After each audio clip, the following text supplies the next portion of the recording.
Hello, tonight we're going to talk about Fort Negley, located right here in Nashville, Tennessee.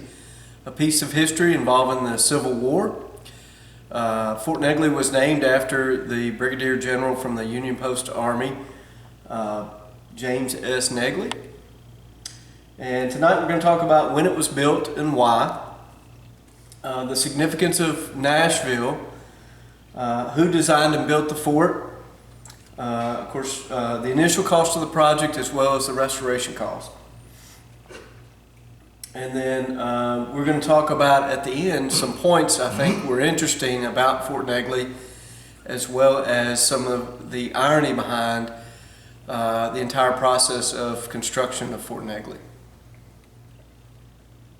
So it was completed in late 1862, actually December of 1862. The construction was actually only 4 months, started in August of 1862. And it was built for the garrison of the Union Army. And of course the Civil War consisted of Confederate troops and Union Army troops, the North and the South, North being the Union Army. The significance of Nashville was really the gateway from the north to the south in getting supplies and troops throughout to penetrate the southern territories.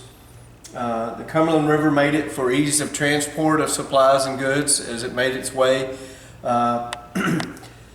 through the river. There was also rail cars in the area that made ease of supplies, ease of transport for supplies.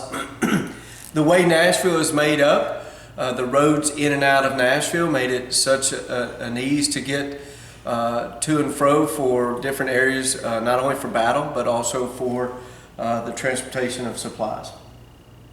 Oh, excuse me. So the design was by Chief Engineer James S. Morton.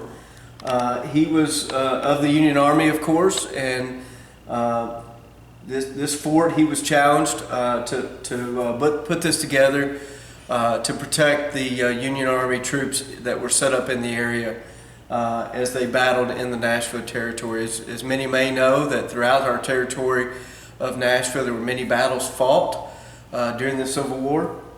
However, interestingly enough, there was never a shot fired from or at Fort Negley. So there were over 2,768 folks that were involved in primarily African Americans, or maybe if not all African American, under the direction of, at the time, Tennessee Governor Andrew Johnson, who was later the 17th President of the United States after the assassination of Lincoln.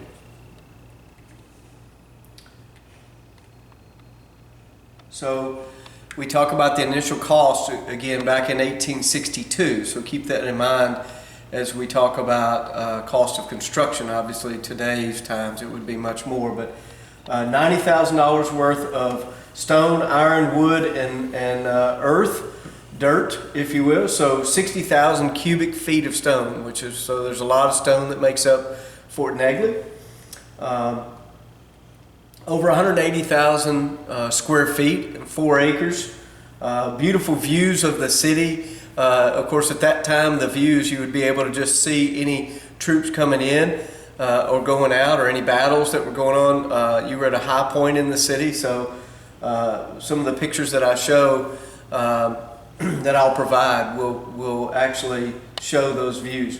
So the modifications at overall completion, once the final December of 1862, was over $110,000 total cost. In 1936, the WPA, the New Deal program by Roosevelt, actually put forth an effort to restore, and the restoration cost was $84,000 in the 30s, actually 1936. And in 1945, the fort was closed, and then later reopened, of course, and a visitor center added in 2007.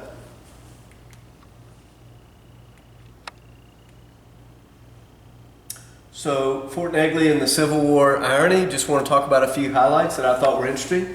The Civil War was fought primarily over slavery. We know that the North and the South battle was regarding slavery. And the laborers used to build Fort Negley were actually freed slaves or still slaves at the time who had escaped from the south and were retreating to the north. Of the 2,768 enrolled men, 600 to 800 men died due to poor living conditions, and only 310 received pay. And of course, these men were willing to give up in this fight. They were willing to give up the risk of their lives for future generations to battle this war and support the Union Army. Nashville surrendered to the Union Army in February of 1862. So Nashville, the city, had already surrendered to the Union Army at that time of construction of Fort Negley. And not a single shot, as I mentioned earlier, was ever fired at Fort Negley. Over 625,000 soldiers died in the Civil War, and it was the most expensive and deadliest war ever fought on American soil.